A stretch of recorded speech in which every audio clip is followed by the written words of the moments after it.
Hello good morning guys, how are you? I hope that आप लोग अच्छे होंगे।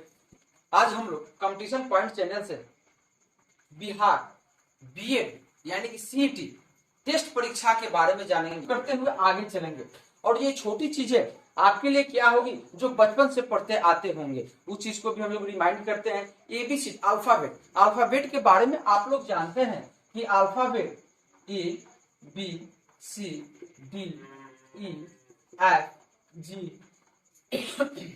H I J K L M N O P Q R S T U V W X Y Z. ये लिखने का एक ही मकसद है कि इसको आप लोग के इसके प्लेस वैल्यू किस जगह पर है उसका संख्या याद करना जरूरी है। कहने का मतलब है कि यहाँ पर E1 B2 C3 इसी प्रकार हम लोग बढ़ते चले गए, ठीक है ना।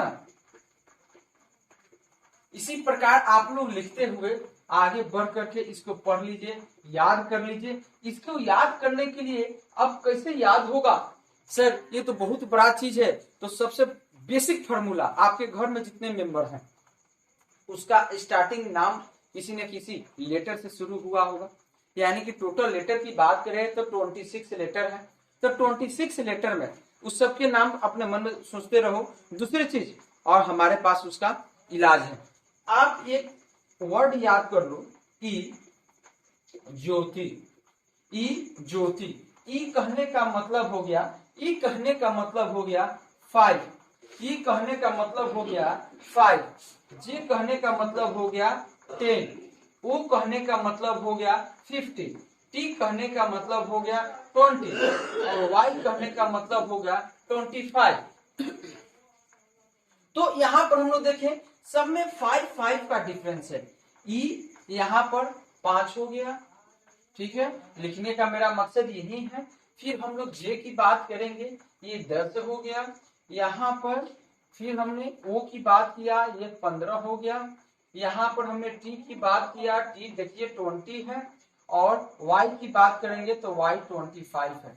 अब ये सर लिखने का और देने का एक ही मकसद है सर को आप लोगों के लिए कि इसके दो पहले या दो आगे आप लोग आसानी से जा सकते हैं। कि अगर ई याद है कि 5 है तो आपके एक पूछा जाएगा तो आपके दिमाग में तुरंत आ जाएगा कि उसके बाद एफ आता है तो एफ जो होगा हम लोग का 6 होगा। अगर हमने पूछ दिया जी तो आप बोलिएगा एफ के बाद जी आता है, तो ई जब 5 हो गया तो उसके बाद 6 7। आप धीरे धीरे प्रैक्टिस कीजिएगा, धीरे धीरे बनाना शुरू कीजिएगा। तो मैं आपको दावा देता हूँ, चैलेंज देता हूँ कि आपको याद इतना प्रेशर नहीं लेना पड़ेगा, आप खुद से इसको बनाना सीख जाओगे। क्योंकि अभी भी आप मुझसे पूछोगे, जब मैं भी पढ़ाई करता था उस समय बहुत कॉम्प्लिकेटेड लगता था, तो मैंने क्या किया, अपने लोगों मम्मी पापा भाई बहन सबके नाम से देखा, ये तो अपना एक फंडा नहीं है। तो इस प्रकार आप याद कर लो, दो आगे दो पीछे, ठीक है। जे की बात करेंगे आई का हो जाएगा। अगर हम लोग के की बात करेंगे तभी बना सकते हैं, जे जब 10 है तो के हम लोग का 11 होगा। आई जो है 10 से पहले, जे से पहले आता है तो 10 से पहले 9 होगा। इस प्रकार आप लोग आज के क्लास में इस चीज को जरूर याद कर लीजिएगा। इस तरह के प्रश्न जो होते हैं आपके किताब में एग्जामिनर क्या सोच करके दिए हुए हैं लॉजिक, वो चीज पर डिपेंड करता है। और इससे रिलेटेड क्वेश्चन पूछने का एक ही मकसद है कि आपके अंदर ज्ञान क्या है ये उसको नहीं जानना है, ये जरूर जानना है कि आप तो एबीसीडी जेड तक बचपन से पढ़ते आ रहे हैं, तो ये क्यों पूछेगा भाई, है कि नहीं। ये तो पूछने का कोई मतलब ही नहीं बनता है। लेकिन हाँ, वो ये सोचता है कि आप टीचर बनने जा रहे हैं, टीचर के युग आपको माइंड डेवलप करना है, तो वो ये सोच लेगा कि एग्जामिनर यानी कि सामने वाला आपका टीचर बन रहा है तभी ना क्वेश्चन सेट कर रहा है। तो वो क्या सोच के साथ आपका क्वेश्चन दे रखा है, क्या सोच रहा है, वो भी आपको सोचना है। आपका 3 लॉजिक है, तीनों लॉजिक सही है, 5 लॉजिक आएगा, 5 लॉजिक सही है, ऐसा मिला है क्वेश्चन। ये बहुत कंफ्यूज करता है। तो आप देखिए कि बहुत आसानी से बहुत आराम से भी क्वेश्चन बन जाता है और बहुत कॉम्प्लिकेटेड के बाद भी नहीं बनता है। तो ऐसे प्रश्न में आपको प्रैक्टिस की जरूरत होती है। आप प्रैक्टिस करिएगा तो आराम से बनेगा, और प्रैक्टिस कराने के लिए हम आए हैं, तो आपको इसके लिए चिंता बिल्कुल नहीं करनी है। और हम लोग यहाँ पर पढ़ेंगे और 1 से 2 क्वेश्चन देखेंगे, आप लोग घर पर इसको याद कर लीजिएगा।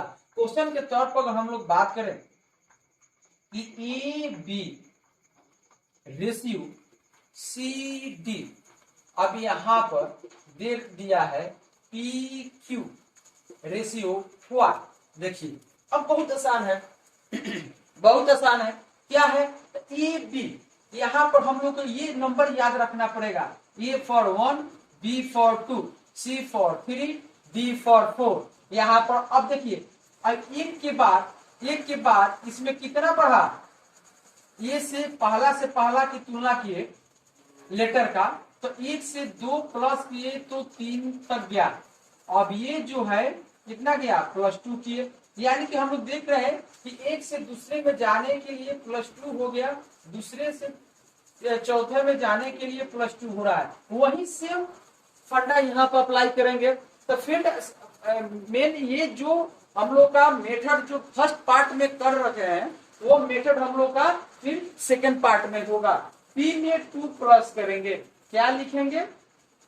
अब P का वैल्यू आपको याद करना पड़ेगा। तो P फॉर 16, P का वैल्यू यहाँ पर क्या आएगा, वो 15 है, तो P का न्यूमेरिकल 16 आएगा। और फिर अब Q 17 होता है, इसमें भी हम लोग +2 करेंगे। 17 और 2 19, 19 मतलब यहाँ पर एस यानी कि R हो रहा है, तो R यहाँ पर हम लोग क्या लिखेंगे, यहाँ पर R भी लिखेंगे, और P के बदला 16 2 18 यानी कि क्या लिखेंगे, R लिखेंगे ना? नहीं, ऐसा कभी नहीं करेंगे।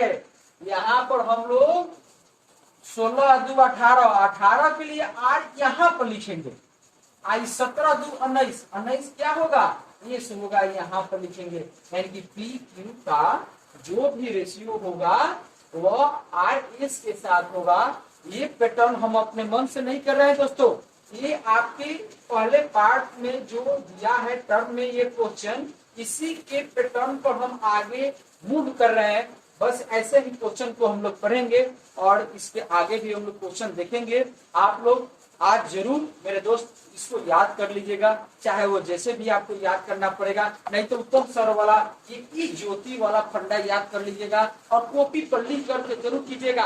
आपका अपना नाम ही क्यों नहीं सही, अपने नाम के बगल में ही लिखना शुरू कर दीजिएगा। मान लीजिए कि किसी का दीपू कुमार है तो उसको लिखना शुरू कीजिए, ममता कुमारी है इसको लिखना शुरू कीजिए, ठीक है ना? ऐसे याद करिए।